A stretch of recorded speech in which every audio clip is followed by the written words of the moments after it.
օրինակ ես առիթ եմ ունեցել Վրաստանի հայոց թեմում ծառայելու, մեր աչքի առաջ վրաց ժողովուրդը այնքան մեծ սեր ու հարգանք ունի իր եկեղեցու նկատմամբ, ինչ է այնտեղ թերություններ չկան, Կան ու գրվում են դրանց ու մասին։ գրվում են դրանց մասին։ Որևէ մեկը թող փորձվի փողոցում որևէ հոգևորականի մի չար խոսք ասել։ Չեք տեսնի երբեք,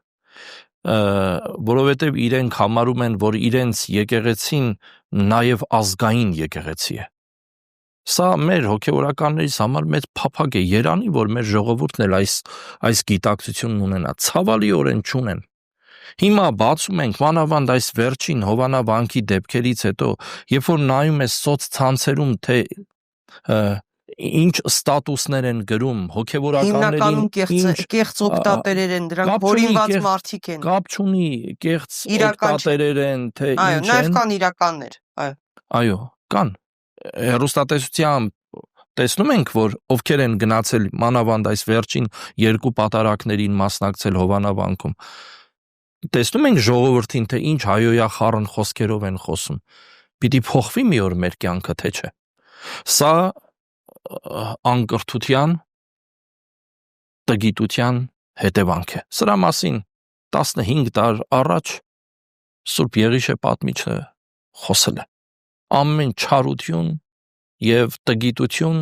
ծնվում է անուսումությունից։ Դպրոցը քանդեցին, կրթական ծրագրերը փոխեցին,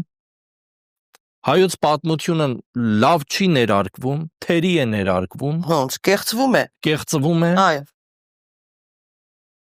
Հայոց գրեթե նորմալ չեն խոսում մարդիկ, խոսքի մշակույթ չունեն։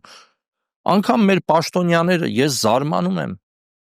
առիթից օգտվելով եւ խնդրում եմ եւ հորդորում եմ նաեւ մեր պաշտոնյաներին,